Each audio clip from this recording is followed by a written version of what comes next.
नमस्कार दोस्तों, कलयुग के चमत्कार संतों की वाणी में आप सबका स्वागत है। दोस्तों, हमारे चैनल पर चल रही है श्रीमद् भागवत महापुराण के प्रथम स्कंद की चर्चा। आज हम प्रथम स्कंद के 10वें अध्याय पर चर्चा सुनेंगे। इससे पहले हमने 1 से लेकर 9 अध्याय तक सुना है। इस 10वें अध्याय में श्री कृष्ण जी का द्वारका गमन बताया गया है। शौनक जी ने पूछा, धार्मिक शिरोमणि महाराज युधिष्ठिर ने अपनी पैतृक संपत्ति हड़प जाने के इच्छुक आतताइयों का नाश करके अपने भाइयों के साथ किस प्रकार से राज्य शासन किया और कौन कौन से काम किए, क्योंकि भोगों में तो उनकी प्रवृत्ति थी ही नहीं।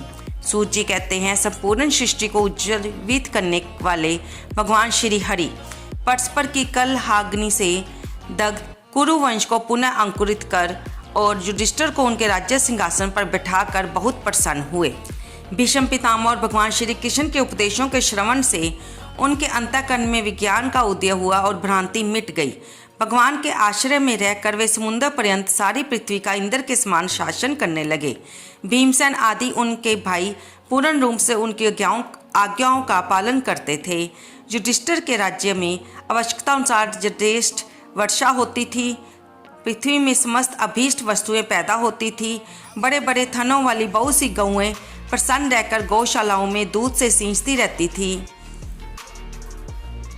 नदियाँ, समुद्र, पर्वत, वनस्पति, लताएं और औषधियाँ प्रत्येक ऋतु में यथेष्ट रूप से अपनी अपनी वस्तुएं राजा को देती थी। अजात शत्रु महाराज युधिष्ठिर के राज्य में किसी प्राणी को कभी भी आदि व्याधि अथवा दैविक, भौतिक और आत्मिक क्लेश नहीं होते थे।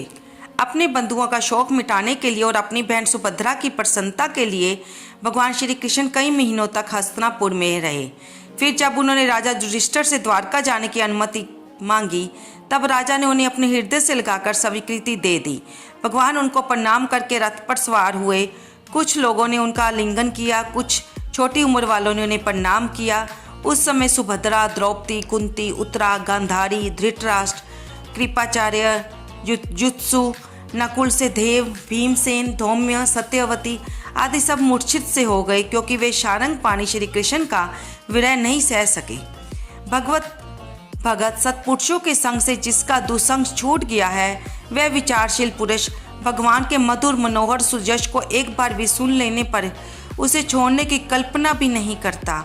उन्हीं भगवान के दर्शन तथा स्पर्श से, उनके साथ आलाप करने से तथा साथ ही साथ सोने, उठने, बैठने और भोजन करने से जिनका संपूर्ण हृदय उन्हें समर्पित हो चुका था, वे पांडव भला उनका विरह कैसे सह सकते थे। उनका चित्त द्रवित हो रहा था। वे सब निर्निमेष नेत्रों से भगवान को देखते हुए स्नेह बंधन से बंधकर जहाँ तहाँ दौड़ रहे थे। भगवान श्री कृष्ण के घर से चलते समय उनके बंधुओं की स्त्रियों के नेत्र उत्कंठावश उमड़ते हुए आंसुओं से भर आए, परंतु इस भय से कि कहीं यात्रा के समय कोई अपशकुन ना हो जाए, उन्होंने बड़ी कठिनाई से उन्हें रोक लिया। भगवान के प्रस्थान के समय मृदंग, शंख, भेड़ी, वीणा, ढोल, नगारे, घंटे, दुंदुम्बिया आदि बाजे बजने लगे। भगवान के दर्शन की लालसा से कुरुवंश की स्त्रियां अटारियों पर चढ़ गई और प्रेम, लज्जा एवं मुस्कान से युक्त चितवन से भगवान को देखती हुई उन पर पुष्पों की वर्षा करने लगी। उस समय भगवान के प्रिय सखा घुंघराले बालों वाले अर्जुन ने अपने प्रीतम श्री कृष्ण का वह श्वेत छत्र, जिसमें मोतियों की झालर लटक रही थी और जिसका डंडा रत्नों का बना हुआ था, अपने हाथ में ले लिया। उद्धव और सात्यकी बड़े विचित्र चवट झुलाने लगे। माघ में भगवान श्री कृष्ण पर चारों ओर से पुष्पों की वर्षा हो रही थी। बड़ी ही मधुर झांकी थी। जहाँ तहाँ ब्राह्मणों के दिए हुए सत्य आशीर्वाद सुनाई पड़ रहे थे। वे सगुण भगवान के तो अनुरूप ही थे, क्योंकि उनमें सब कुछ है, परंतु निर्गुण के अनुरूप नहीं थे, क्योंकि उनमें कोई प्राकृत गुण नहीं है। हस्तिनापुर की कुलीन रमणियाँ, जिनका चित्त भगवान श्री कृष्ण में रम गया था, आपस में ऐसी बातें कर रही थी जो सबके काल और मन को आकृष्ट कर रही थी। वे आपस में कह रही थी, सखियों, ये ही वह सनातन परम पुरुष है जो प्रलय के समय भी अपने अद्वितीय निर्विशेष स्वरूप में स्थित रहते हैं। उस समय सृष्टि के मूल ये तीनों गुण भी नहीं रहते। जगत आत्मा ईश्वर में जीव भी लीन हो जाते हैं और महत्व आदि समस्त शक्तियाँ अपने कारण अव्यक्त में सो जाती हैं।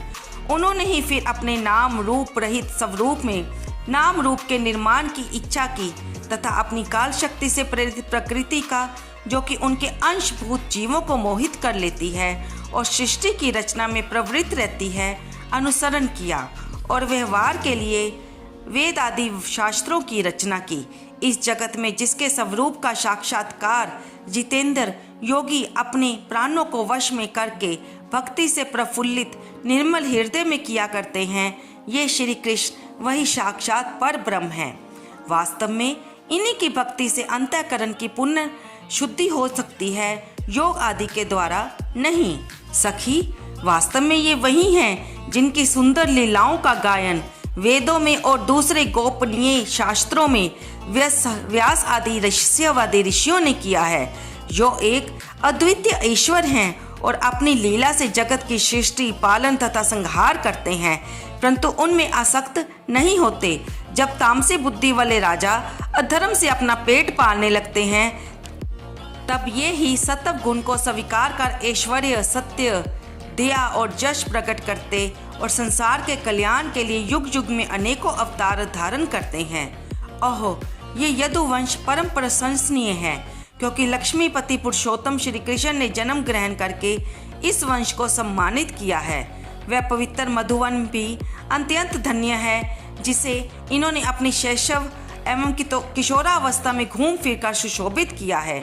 बड़े हर्ष की बात है कि द्वारका ने स्वर्ग के जश का तिरस्कार करके पृथ्वी के पवित्र जश को बढ़ाया है। क्यों ना हो, वहाँ की प्रजा अपने स्वामी भगवान श्री कृष्ण को जो बड़े प्रेम से मंद मंद मुस्कुराते हुए उन्हें कृपा दृष्टि से देखती है, निरंतर निहारती रहती है। सखी, जिनका इन्होंने पानी ग्रहण किया है, उन स्त्रियों ने अवश्य ही व्रत, स्नान, हवन आदि के द्वारा इन परमात्मा की आराधना की होगी, क्योंकि वे बार बार इनकी उस अद्भुत सुधा का पान करती हैं, जिसके स्मरण मात्र से ही व्रज बालाएं आनंद से ही मूर्छित हो जाया करती थी। वे स्वयंवर में शिशुपाल आदि मतवाले राजाओं का मान मर्दन करके जिनको अपने बाहुबल से हर लाए थे, तथा जिनके पुत्र प्रद्युम्न, सांब, आम्ब आदि हैं, वे रुक्मणी आदि 8 पटरानियां और भौमासुर को मार कर लाई हुई जो इनकी हजारों अन्य पत्नियां हैं, वे वास्तव में धन्य हैं, क्योंकि इन सभी ने स्वतंत्रता और पवित्रता से रहित स्त्री जीवन को पवित्र और उज्जवल बना दिया है। इनकी महिमा का वर्णन कोई क्या करे।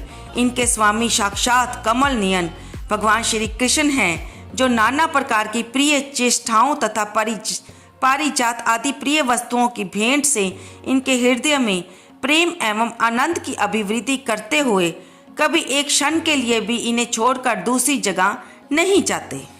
हस्तिनापुर की स्त्रियां इस प्रकार बातचीत कर ही रही थी कि भगवान श्री कृष्ण मंद मुस्कान और प्रेम पूर्ण चितवन से उनका अभिनंदन करते हुए वहां से विदा हो गए।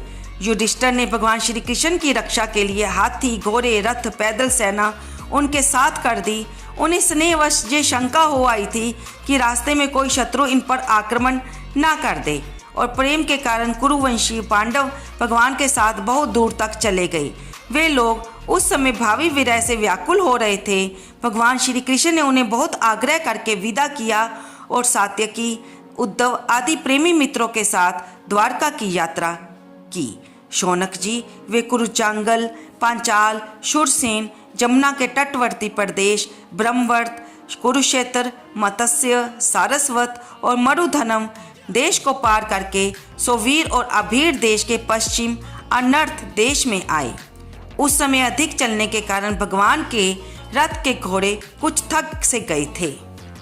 मार्ग में स्थान स्थान पर लोग उपहार आदि के द्वारा भगवान का सम्मान करते। सायकाल होने पर वे रथ पर से भूमि पर उतर जाते और जलाशय पर जाकर संध्या वंदन करते। ये उनकी नित्य चर्चा थी। तो दोस्तों, यहाँ पर हमारा श्रीमद् भागवत महापुराण का प्रथम स्कंद का 10वां अध्याय समाप्त होता है। इसके बाद की चर्चा हम अगली वीडियो में करेंगे। आपको ये वर्णन कैसा लग रहा है, भगवान की एक तरह से जीवन के बारे में जानकर आपको कैसा लग रहा है, कृपया इसे लाइक करें, शेयर करें और कमेंट बॉक्स में जय श्री कृष्ण भगवान लिखना बिल्कुल ना भूलें। धन्यवाद दोस्तों।